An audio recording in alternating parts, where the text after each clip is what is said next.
What's up, YouTube? We're back in the shop here. This is Project Mean Green.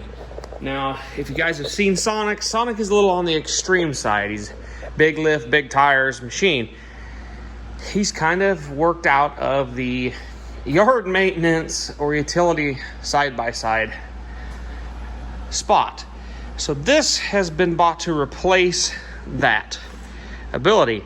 I can use this one just around the house and stuff. This is a 2016 base model Ranger 900. This machine is so base, it does not have power steering. That's what we're going to be doing today. I am going to show you guys how to add power steering to one of these, to a 900, for cheap, using all factory stuff you can source on eBay relatively inexpensively. So this one we're going to go a little bit different. I'm going to put a mid 15 steering column in it so I can easily mount turn signals on the side of it, just because this piece is in the way of mounting a hose clamp turn signal lever on the side there, because I do want turn signals on this thing. So yeah, I'm going to go ahead and actually go over there to that diesel that has all of the parts we're going to need. I'm going to pull all that stuff out. I'm going to show you what you need to put power steering in your Ranger. First thing is first, you want to verify that you can do this, because there are a certain number of 900s you cannot do this to, because the loom is actually different and they are not pre-wired for factory power steering. This one I got pretty lucky. You pretty much pop your top dash off, which we'll show how to do that later on in the video if you don't know how to do it. And you need to make sure you have these two plugs. There should be a 2-pin with either a red and black or a yellow or orange and black. That's your main power for your unit. And then you should have a wire here that should have keyed power and a green and a yellow wire, which is your CAN signal into your EPS unit. You need to have those wires, and they need to have 12-volt power. Some models came pre-installed. I don't know about this one. With the fuse, it says power fuse and diagnostic fuse. The power fuse is actually for your power steering unit, and it has a 30 in it. It's also your main power for your ECM and everything. So, and it has an EPS relay, and you got to make sure you have an EPS relay in here. And this one does EPS relay op, and it's right there. So it's got one. You got to make sure you have those, or you will not have any power steering options. Guys, we'll go over the tools you need to do this job. You can use some power tools. I got a couple. I got a 1/2 impact, 3/8 impact, and a 1/4 inch cordless ratchet. Not necessarily a necessity, but makes life a lot easier. A light's also pretty helpful. But you will need a 24mm socket, a 40 T40 Torx, and a T25 Torx. You will need a 13mm socket and wrench, a 15mm socket and wrench. If you have a wobble and a shallow, that can make life a little easier. Maybe another extension. A 17mm socket and wrench, possibly. It depends on what model of lower bolt you have on your steering column, or on your steering sector. Some way to pull the push pins out, an actual puller or a pair of side cutters work really well. That's normally what I use on all the dirty ones. A straight screwdriver to help you unplug some electrical connections. A couple of hammers, just in case, you know, the smaller one just in case. The bigger one, help you remove the steering wheel. A couple of pry bars and maybe a punch or two for pulling the shaft off of your rack and pinion, and some penetrating fluid is also very recommended. You will also need a 4mm Allen key or Allen socket, whichever, and a 10mm socket and ratchet, or a 10mm wrench of some sort to remove your steering strut. So yeah, those are the tools you will need, and now let's get on to some parts. All right, guys, with the tools out of the way, we'll go ahead and go over the parts you'll need. First, you're going to need the intermediate shaft from your rack to the EPS unit. You may need a little gasket grommet that goes from your firewall, because yours might be rotten. This one just happened to come with the shaft when I pulled it out of the other Ranger there, so I just brought it over here. Next, you're going to need the EPS unit and the bracket. Mind you, all the parts that you're gonna see here, the part numbers will be down in the description below. You will need the bracket and the EPS pump. Sometimes on eBay, you're lucky to find the EPS unit with the bracket. But if you don't, you can pick the bracket up relatively inexpensive. This is the sort part you're probably gonna wanna source used, because these are $1,200 to $1,500 new, normally from Polaris. You can pick these up from anywhere from like $200 to $500 used. They're pretty common to come by. But if you end up just getting the EPS unit, no bracket, you're gonna need 3 bolts if your bracket doesn't come with bolts. These are 10mm by 20mm 125 bolts. You can use regular, these are flange head bolts, but you can use regular bolts with a washer, that wouldn't be a problem. They're 8.8 grade, nothing crazy there. Basic stuff you can find at the hardware store. To bolt your bracket to your EPS unit, they are blue Loctite if you want to add a blue Loctite on there yourself. Other hardware you're gonna need 2 8mm by 35 125s. Once again, these are flange head. You can use washers again, and I would recommend nylock nuts.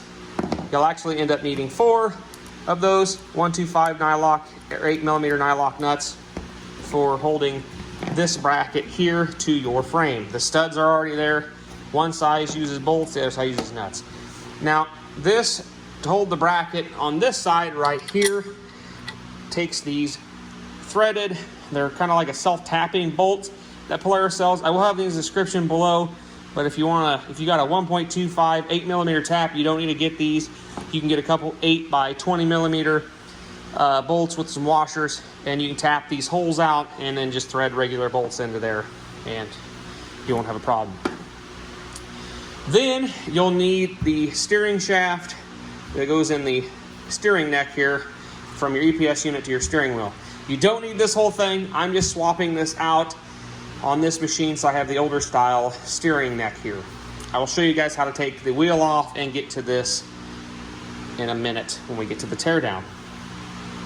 But yeah, that's pretty much all you need. Y'all don't need very many parts. You need 1, 2, 3, 4 parts. That's all you need. And if you get the bracket and the pump together, you only need 3 parts, the 2 shafts and the motor. So yeah, that's it. We will catch you guys on in a second here when I get the camera set up so we can show you how to dismantle this dash. The first step is to go ahead and pull your upper dash cap off. It's easy. It's just 4 push pins across the top. You pull them out and then it just slides back, pops out. It's got a couple tabs that slides in the dash, and that's easy enough to pull out. All right, guys, I'm gonna go over bolt screw locations on the upper dash panel and the lower dash panel to get them out of your way.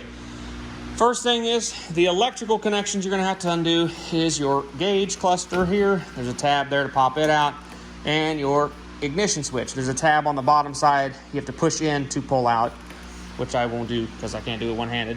I'll have to get an actual tool, probably screwdriver, and then pop that out. But then you want to remove the push dart here. There are 2 right here on there, and 1 over there in that spot. There are 2 T25s under here to pull your bucket out for your switch control panel. And then there are T40s that run all the way along the cross your dash there. And there are 2 T25s that you can't see right here and here. T25 headed screws that hold your lower dash piece in. You pop your cover off your shifter. I don't know if I can do it. I don't have enough fingernail, I don't think, but you pop this off. The easiest way is put a razor blade under the side there and pop that off. There's a T25 in here. Holding that on, you can pop that off to make your life a little easier to work. There's also, like, if you're pulling this piece completely out, which you should, you can undo your your 4-wheel drive and your headlight switch off that. Then you have the 2 accessory plug connections here, which you can go ahead and unplug them as well. And then we'll go ahead and come over to this side and unhook the glove box from the inner dash to the lower dash, the upper dash to the lower dash. There's 4 T25 screws in the dash area. Then there's 1 T40 hiding in the back, and odds are, which this one is not broken, which is amazing, but you have to pull that T40 out to pull your lower dash out. I leave that in last because that actually helps hold the dash up a little bit. So first thing we're gonna do though is tackle removing the steering wheel. This is probably one of the hardest parts out of all of these if it's gonna fight you. I'm gonna pick it all the way up. Make sure your wheel's nice and straight there. Go ahead, pop your cover off your center out of your steering wheel. Next, I'm gonna take my 24mm socket and impact and loosen that nut. Like I said, this is where the impact is kind of nice. Go ahead and remove the nut. This must be, yes, it was not in the correct mode. It got it off anyways. Remove your nut, then take your nut, put it right back on. Get her threaded on there good and pretty decent, good amount of threads there. The next thing, take a decent hammer, pull up on your wheel while the center of that nut. Then go ahead and remove your nut. This does have red Loctite on it, so don't expect it to come out real easy. And then have the steering wheel put back on there. There we go. So you have that, your nut, and your center cap put back in your parts pile to hold on to. There's also this little rubber crush sleeve. This, if you ever have problems with your steering being too tight, you may have tightened your wheel too much and it has compressed this and causing to ride on the outside of your steering shaft, or your steering, I would say column shaft holder, whatever you want to call that. But this happens on new ones too. So if your new machine is having a power steering and tough steering, try loosening your wheel a bit. So next, we will go ahead and take off the dash, like I showed you previously, on all the screws to pop out. I'm gonna first go ahead and take out all the push pins. This is an added tool. This is just my basic razor pocket knife to make this a little easier to get into your shifter. Pop that off like that. And right down the middle there is that T25 I was talking about when we went over the screws. All right, that's out. I like to put the lid back on and keep the nut in, or the screw in there, not the nut. And then you don't lose that. Go ahead and take your rubber, pop that out the way. Go ahead and shift your machine into high. The rubber's out the way now. And hop in the machine. That was broke anyways, that didn't need to come out. And then remove your two screws there. One's not all the way out yet. Shift back in the torque just to get that out of your way. Then go ahead and pop the tab on your switch here, like so. This dash is pretty nasty underneath there. There's a little tab you push down to release your switches. Then go ahead and wrap this wiring up out, throw it on your hood just to get it out your way. Then I'm going to take that piece that just fell on the floor, drop everything out of it. That piece itself is not going back in this machine because I have a different one that I've modified with a CD player. Well, not a CD player, a multimedia player. So now that those two screws are out, you can pop these two push pins out in the center. Side cutters work great for, just don't put too much pressure on it where you cut the head off. Then you'll be having good fun cutting the back off. Yeah, it works good with machines that are full of dirt like this one. And a lot of these cheaper machines are going to be full of dirt. It's just kind of how they are. It's also a good time when you have this all pulled out to clean everything. All right, so now that we have our T25 still, I'm going to go ahead and take these two off down here. Have them already out. Okay. Open the glove box. All right, so there's that. Now we can switch over to our T40 and remove all of the T40 screws that are holding this together. And I have managed to forget one push pin on the end that will mess us up. So I'm going to grab my side cutters again, pop that push pin out, and we'll be ready to move on to pull the rest of this T40s out. Okay, so we're going to pop the glove box open again. I'm not sure if this is long enough extension. It is, maybe. It was a long enough extension. Watch all the dirt fly now. That's how these things hold a bunch of dirt always on top of your dash there. So that's loose. Go ahead and pop these 3 T40s off. And while you're there, go ahead and pull these spade connections off of your accessory. Don't let them touch anything metal, or you'll be replacing a fuse. There's your lower dash. It will fall down like so. You actually don't have to pull the lower dash out to do this, but I highly recommend it because it makes life a lot easier. Something I want to fall, I get set it up there and let it rest. There's one more connection that I need to disconnect before it will want to come out all the way. The key switch, which is rather pain in the butt. Now pull your steering shaft all the way down. Get it past that. Be able to flip your dash panel laying like that, and you can get to the key switch, push on the tab, especially when there's a bunch of dirt and everything, voila, like that, have dash smack you in the face, wake you right up. Then go ahead and pick your dash panel up off here. And voila, you have got a great open area to see everything.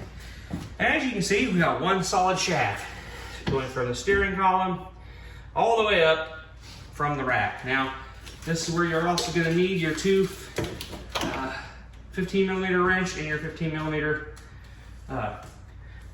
socket and some side of the wire cutters, because a lot of these are zip tied like this one is. Pop them two out for that zip tie. That'll allow your two wires for your power steering to give you a little more access. Standing at the front of the vehicle, you want to look down here and you can barely see your steering knuckle down in there. There is a bolt that you need to get to, and it's not real fun. You may have to spin your wheel, but there is this machine happens to be a 15 millimeter headed bolt with a, I believe, a 17 millimeter nut on the back of it. You guys really probably can't see it, but it's up there. I'm gonna go ahead and remove it, and then we can continue on. Right there is arguably the hardest part. Sometimes we need to turn the wheel so you can get the bolt to make it easy to get to, and it can be fun to get out. Like I said, you may need a 17 millimeter socket or wrench if yours does not have a 15 millimeter head on each end. So yeah. Now we move on to the next step. That is pulling the two 15 millimeter bolts off here and trying to fight your steering shaft up out of the hole. Voila. Now this will slide, and you're going to have to tilt this unit up like that. And you may actually have to take your strut off. So you have to grab an Allen and a 10 millimeter socket. You pull that out the way. And that's a good steering strut, so I will be saving that. Pull this up like that. And you will remove your intermediate steering shaft from your steering selector. Or not selector, but your, I don't know what you want to call this, column maybe? You gotta watch this too. This is your lower compressing piece for your steering shaft. And hopefully, if you get lucky, it'll come right off. But I'm not lucky, so I get to fight it.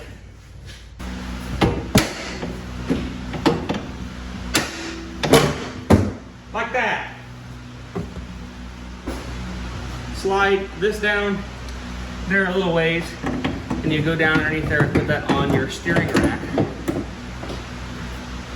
Just hand tighten that bolt for right now.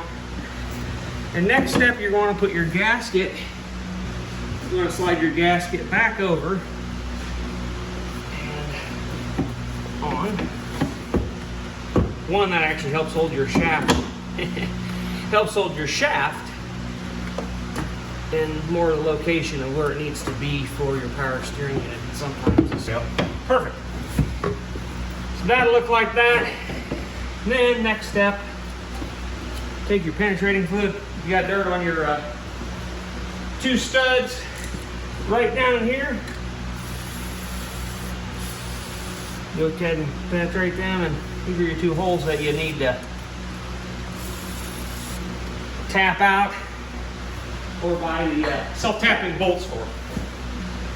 Now, grab your power steering unit, one of your steering shaft bolts, and your hardware to mount your steering here, and you're going to want to guide your steering shaft in at the same time as your power steering motor. Blind spline lines up with your opening, I believe. Yes. It doesn't have to be perfect because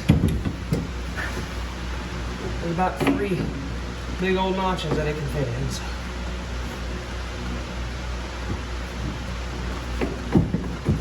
It slides on there like so. And we'll slide that on there. Take your two 8mm, 13mm headed nuts and put them onto your 2 studs over here. Okay, like so. Then take your bolt and nut for your steering shaft and go ahead and slide that in. Set your pump, carrying pump, your unit close to them sides there. Okay, so now I'll grab the extension and my 13mm socket.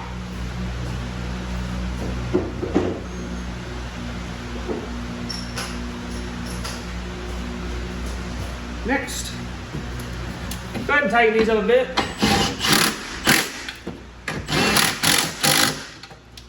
And check to see how your whole alignment is, and that'll work. Then we can go ahead, drop our bolt.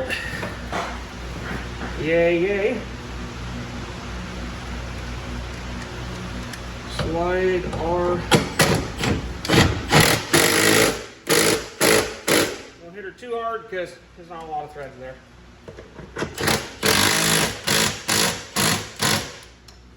And then come back.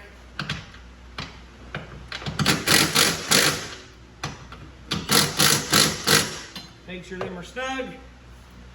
And then you would put on your upper shaft in about the same orientation as this one, and then slide your steering column onto your shaft. But because I'm going to the older style, I can omit that step and go straight, putting the steering wheel on.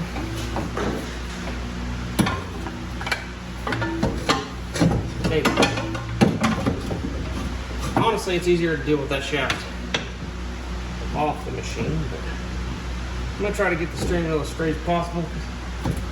I'm pretty sure the steering is pretty straight. Knowing me, I will have to take the steering wheel off and straighten it. That's just how it goes. Okay.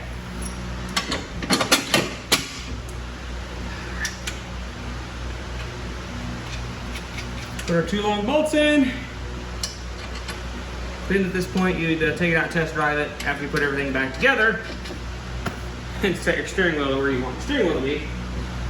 All right, now that you got all that done, go ahead and put your bolt in for your upper steering piece here. You can also look into pulling the caps off of your power steering.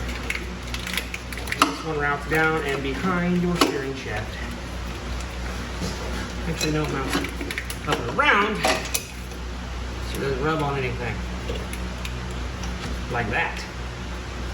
Yes. And the other one wraps down and around behind. It is completely full of dirt, and it is plugged in like so. Plugged in. So that's hooked up.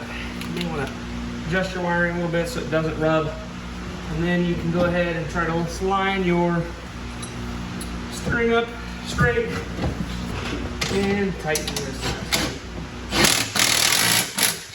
And then this one. And your steering is tightened. Now, if you want, you can actually set your steering, or not your steering, your lower dash, plug your key switch in to verify that it's working. So we got good here. Power steering, guys. Got a little bit of clunk. There's always a little clunk in these. Yeah, also none of the finger tight, so we'll go ahead and tighten up our shafts. Go power steering. Nice power steering. So we'll go ahead and tighten up all the shafts, and you can reassemble your dash, and you guys are done. Like I said, the hardest part is pulling that lower shaft off your rack, most likely, and then it'll all be pretty clean, straightforward. Not really clean, but straightforward. So yeah. All right, guys, hope that helped. Any questions, leave them in the comments below. I'm more than happy to answer you guys' questions. Yeah, not too horrible, not too difficult. I'm happy to have power steering. That'll make this thing a lot more fun to spray with. Catch you guys in the next one.